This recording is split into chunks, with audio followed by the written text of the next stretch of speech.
Hello everyone, जय श्री राम। तो आज हम देखेंगे जेईई मेंस का 2021 का सभी शिफ्ट्स का क्वेश्चन पेपर। जो एटम से रिलेटेड क्वेश्चंस है वो सारे क्वेश्चंस हम देखेंगे। ठीक है, तो सबसे फर्स्ट क्वेश्चन पढ़ो। इन्होंने दे दिया एक्स रे की वेवलेंथ दे दी है 10 एंगस्ट्रॉम। उसके बाद इन्होंने कहा कि एक फिक्टिशियस पार्टिकल है और उस पार्टिकल का the fictitious particle having the same energy as that of X ray is. तो उसका मास कितना है? Mass of a fictitious particle, mass कितना हो गया? x by 3 h/kg। तो बताओ x कितना होगा अगर ये जो पार्टिकल है इसकी एनर्जी, इस पार्टिकल की एनर्जी इतनी ही हो जितनी की एक्स रे की एनर्जी। पार्टिकल की एनर्जी किसके इक्वल है? एक्स रे की एनर्जी के इक्वल है। तो बताओ मास के अंदर जो ये x की वैल्यू है ये कितनी होगी? तो देखो कैसे सोल्व करेंगे।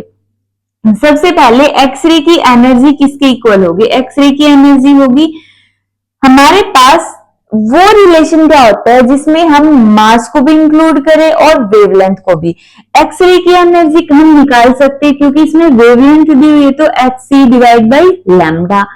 और पार्टिकल की अब वेवलेंथ वगैरह तो कुछ दे नहीं रखी, तो एनर्जी का एक और फॉर्मूला होता है, वो कौन सा है? Einstein energy equation. ठीक है, जो हम थ्योरी ऑफ रिलेटिविटी के अंदर पढ़े थे ना, एनर्जी मास रिलेशन जो हमने पढ़ा, is equal to M C square. C से सी कैंसल, तो एम किसके इक्वल आ गया? H divide by lambda C. यहां से एम किसके इक्वल है? X by 3 h/kg। केजी लिखो ना लिखो, केजी को छोड़ सकते हो इधर। एच लैम्डा कितना है? 10 angstrom means 10 raise to the power -10, और c कितना हो गया? 3 into 10 raise to the power 8। अब हमें चाहिए x की वैल्यू, तो h से h कैंसिल हो गया और 3 से 3 कैंसिल हो गया, तो यहां से x किसके इक्वल आ गया? देखो, अगर मैं इस 10 को कैंसिल कर दूं, इस 10 को अगर हम कैंसिल करेंगे तो यहाँ पे कितनी पावर बच गई? -9, और ये +8 और ये कैंसिल करेंगे तो इधर बच गया 10 की पावर -1, जो ऊपर जाके हो जाएगा 10 की पावर +1। तो x की वैल्यू कितनी आ गई? यहाँ पे आ गई 10। तो हमारा आंसर कितना आ गया? Option number first. ठीक है, सेकंड क्वेश्चन देखो। सेकेंड क्वेश्चन के अंदर इन्होंने दिया है the two stream of photon possessing energy equal to twice and 10 times the work function of metal are incident on a metal surface successively. तो देखो, इन्होंने बोला है कि एक मेटल का सरफेस है, इस पे दो बीम फोटोन की फॉल हुई है, एक की एनर्जी किसके इक्वल है? Twice the work function. एक की एनर्जी किसके इक्वल है? Twice the work function. और एक दूसरी लाइट जो फॉल हुई है उसकी एनर्जी किसके इक्वल है? 10 times द वर्क फंक्शन। ठीक है, the value of ratio of maximum velocity of photoelectron emitted in two respective cases is x ratio y। अब जैसे ही ये लाइट फॉल होगी और इस लाइट की वजह से जो इलेक्ट्रॉन बाहर निकलेंगे उनकी वेलोसिटी, इसकी एनर्जी E1 है तो वेलोसिटी होगी V1, और यहां से जो निकलेंगे उसकी वेलोसिटी होगी V2। तो इन्होंने दिया V1 और V2 का रेशियो किसके इक्वल है? x divide by y। तो ये रेशियो हमें फाइंड आउट करना है। तो ये रेशियो किसके इक्वल होगा? कैसे निकालेंगे हम? देखो, Einstein photoelectric equation, Einstein photoelectric equation किसके इक्वल थी? E is equal to work function plus kinetic energy, है ना? वैसे क्वेश्चन एटम का नहीं है, डुअल नेचर का, बट फिर भी कोई नहीं, देख लो अब तो। E इंसिडेंट किसके इक्वल होगा? ट्वाइस ऑफ वर्क फंक्शन, और ये work function plus half m v square. इसको 1 बोल दो, जो ये फर्स्ट के लिए देख रहे हैं ना हम एनर्जी, तो इसको m v1 लगा लो। ठीक है, तो ये कितना रह गया? फाइव नोट को इस तरफ लेके आओगे, five note half of m v1 का स्क्वायर। सेम जब हम इसके लिए करेंगे सेकंड केस के लिए, तो E2 की जगह आ जाएगा 10 five naught is equal to five naught plus half of m v2 का स्क्वायर। फाइव नोट को इस तरफ लेके आओगे, 9 five naught is equal to half of m v2 का स्क्वायर। दोनों को डिवाइड कर दो, हाफ ऑफ m v1 का square is equal to five naught और हाफ ऑफ m v2 का square divide by 9 five naught, five naught से five naught, half m से half m, v1 divide by v2 जो कि x divide by y था वो किसके equal आ गया 1/3, क्योंकि इस तरफ स्क्वायर है उस तरफ जाके अंडर रूट होगा तो कितना आ जाएगा 1/3। तो आंसर कितना आ गया हमारा 1/3, ऑप्शन नंबर सेकंड। ठीक है, कर लोगे। उसके बाद है क्वेश्चन, देखो देखो थर्ड क्वेश्चन में इन्होंने क्या दे रखा है, The first three spectral lines of hydrogen atom in Balmer series are given by Balmer series. सबसे पहले तो इंपॉर्टेंट पॉइंट है, क्या दे रखा है बाल्मर सीरीज दे रखी है। अगर बाल्मर सीरीज है तो N1 की वैल्यू कितनी होगी, लाइमन बाल्मर सेकंड है तो 2।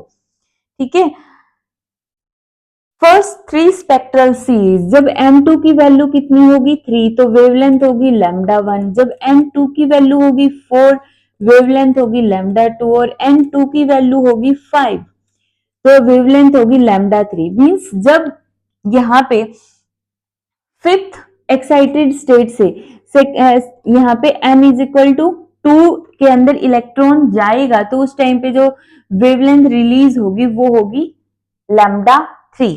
ठीक है, इस तरह से इन्होंने ये दे रखा है। इन्होंने बोल दिया जो लैम्डा 1 और लैम्डा 3 का रेशियो है वो किसके इक्वल हो गया x into 10 raise to the power minus 1। The value of x किसके इक्वल होगा, वैल्यू ऑफ x किसके इक्वल होगा, हमें x की वैल्यू बतानी है। समझ में आया यहाँ से क्या दे रखा, एटम के अंदर स्पेक्ट्रल सीरीज से तो एक क्वेश्चन बनता है और इजी सा ही क्वेश्चन बनता है। ठीक है, तो हमें लैम्डा 1 और लैम्डा 3 चाहिए, तो सबसे पहले 1 by lambda 1 is equal to r, और यहाँ पे 1 बाई n1 की वैल्यू 2 का स्क्वायर, और लैम्डा 1 कब है जब ये 3 का स्क्वायर बन जाए, तो 1 by lambda 1 is equal to r। यहाँ पे कितना आ गया 1/4 माइनस 1 बाई, इधर कर दे तो 1/4 इन माइनस 1/9 कितना बन गया 36, 9 माइनस 4 5/36, तो यहां से कितना आ गया 5/36।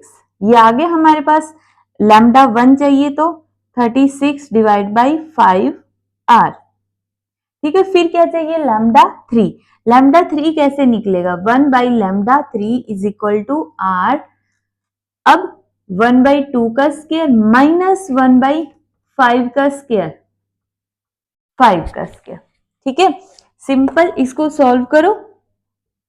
1 by lambda 3 is equal to r 1/4 minus 25, 1 by lambda 3 is equal to r, यहां से सोल्व करोगे तो कितना आएगा 25 चौके 100, 25 माइनस 4 कितना हो गया 21। सिंपल। अब हमें क्या करना है, लैम्डा 1 डिवाइड बाई लैम्डा 3 है ना, तो lambda 1 divide by lambda 3, lambda 1 की value 36 divide by 5r into, जब यहां से हम 1 बाई लैम्डा 3 की वैल्यू पुट करेंगे मतलब डायरेक्ट मल्टीप्लाई कर दो या फिर डिवाइड कर दो, जैसे तुम्हें कैलकुलेशन समझ में आती है वैसे करो। ठीक है, आर से आर कैंसिल हो गया, उसके बाद कहाँ पे कैंसिल कर सकते हैं हम, यहाँ पे 50, 18, फिर से 25 और 9, उसके बाद कहाँ कैंसिल हो रहा है, रेशियो देखो हमारे पास आएगा यहाँ पे जो आंसर है वो क्या और कुछ कैंसिल हो रहा है, 9 as it is, 18 divide by 125, तो यहां से कितना आएगा 1 by lambda 3, lambda 1 divide by lambda 3 is equal to this term. अब आंसर देखो, आंसर हम कैसे निकालेंगे, इसको डिवाइड करके देखो, 125 को 125 4 6, उसके बाद 5 पे गया और 2 5 1 और फिर पॉइंट लगा के 0। ठीक है, और उसके बाद हम ठीक है, ये पॉइंट तो इधर ही लग गया ना 1.5, तो मतलब 1.5 समथिंग आ गया, जो आंसर है हमारा वो 10 की पावर में है, तो कितना आ गया 15 into 10 raise to the power minus 1। तो आंसर कितना आ गया हमारा 15, जो कि है ऑप्शन नंबर 3। कर लोगे? नेक्स्ट क्वेश्चन देखो, नेक्स्ट हमारे पास इजी इजी से क्वेश्चन है दोनों।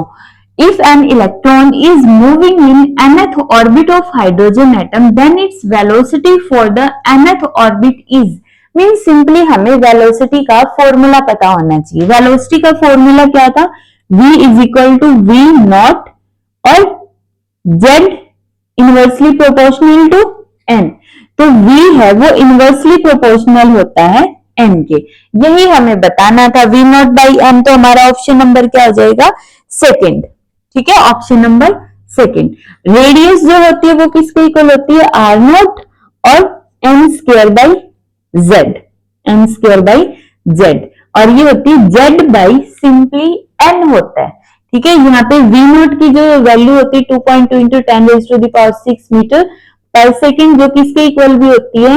ये स्पीड ऑफ लाइट को जब हम 137, जो ये 137 है ना, इसको हम फाइन स्ट्रक्चर कांस्टेंट भी बोलते हैं।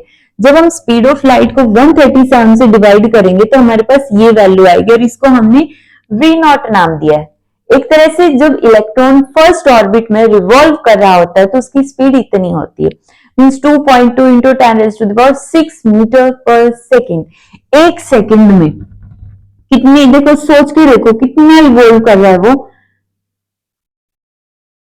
5 इतने मीटर एक सेकंड के अंदर। मीटर को अगर हटा दें तो हमारे पास इतने किलोमीटर, 2200 किलोमीटर की डिस्टेंस वो ट्रेवल कर रहा है सिर्फ एक सेकंड के अंदर। 2200 किलोमीटर एक इलेक्ट्रॉन, मतलब एक जगह पे इतनी फास्टली वो मूव कर रहा है कि वो, अगर हम उसको एक सीधा रास्ता बनाने लग जाए तो 2200 किलोमीटर की डिस्टेंस होगी। ठीक है, तो ये आंसर हो गया। उसके बाद नेक्स्ट क्वेश्चन है, which level of single ionised carbon has same energy as ground state energy of hydrogen atom. अब हमें पता है ground state energy of hydrogen atom कितनी होती है? -13.6 इलेक्ट्रॉन वोल्ट। अब एनर्जी का फॉर्मूला किसके इक्वल होता है? -13.6 electron volt divide by m square और multiply by z square. Hydrogen के केस में तो m की वैल्यू ग्राउंड स्टेट के अंदर 1, z की वैल्यू भी उसका एटॉमिक नंबर 1, तो ये एज इट इज वैल्यू आ गई। अब जब हम कार्बन के केस में एनर्जी देखेंगे तो किसके इक्वल आएगी? -13.6 इलेक्ट्रॉन वोल्ट। कार्बन का एटॉमिक नंबर किसके इक्वल होता है? हमें क्या चाहिए? ये जो एनर्जी है ना, ये एनर्जी इतनी ही चाहिए, -13.6 इलेक्ट्रॉन वोल्ट। ठीक है, और m हमें बताना, कार्बन का एटॉमिक नंबर 6 है, हमें पता ही है, तो 13.6 से 13.6 कैंसिल, तो एक तरह से n square is equal to z square आ गया। m is equal to z, जितना उसका एटॉमिक नंबर है उतनी ही उसकी, मतलब उतने ही लेवल के अंदर उसकी एनर्जी हाइड्रोजन की ग्राउंड स्टेट एनर्जी के इक्वल होगी। तो कौन से लेवल के अंदर?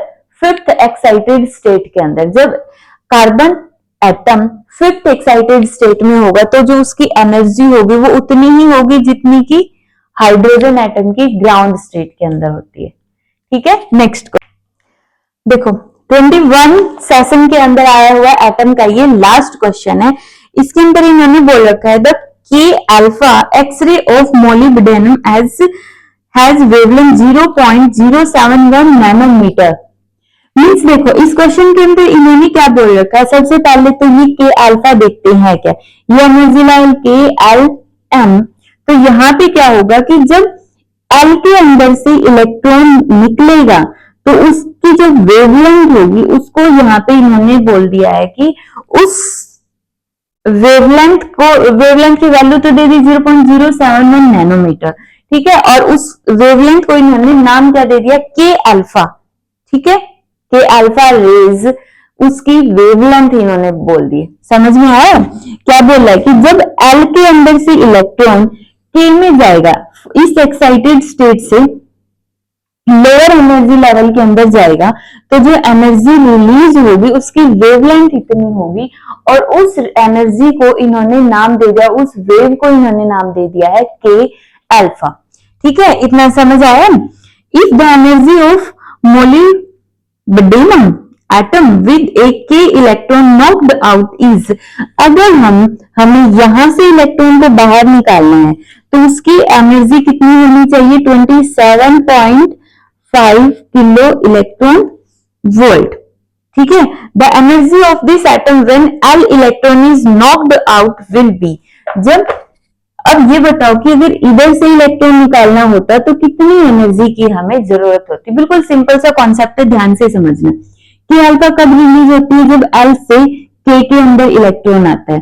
तो जब ये इलेक्ट्रॉन आया ही नहीं था, यहाँ पे था, ये इलेक्ट्रॉन यहाँ पे था, तो इसके पास कितनी एनर्जी होगी? ये के अल्फा वाली एनर्जी भी, और जो इस एक्साइटेड स्टेट जिसको हमने एल से रिप्रेजेंट किया, इसकी भी एक स्पेसिफिक फिक्स्ड वैल्यू होती है ना, वो एनर्जी भी इसके पास है। तो एनर्जी ऑफ एल स्टेट भी इसके पास है। ठीक है, और ये जब रिलीज करके आया, मीन्स इसको मैं ऐसे लिख सकता हूँ कि alpha plus energy of L state, energy of L state is equal to energy of K state. क्यों लिखा है ये ऐसा? क्योंकि इसने के अल्फा को बाहर निकाल दिया, अब इसके पास सिर्फ इतनी एनर्जी बच गई है कि जितनी के में रहने के लिए होनी चाहिए। समझ आया? दोबारा देखो कि जब यहाँ पे इलेक्ट्रॉन था, इसके पास जब इस स्टेट के अंदर लाई कर रहा है तो इस स्टेट वाली एनर्जी है, प्लस इसमें आने के लिए के अल्फा रिलीज की थी, मतलब के अल्फा एनर्जी इसके पास एक्स्ट्रा थी, इसके पास 2 एनर्जी थी।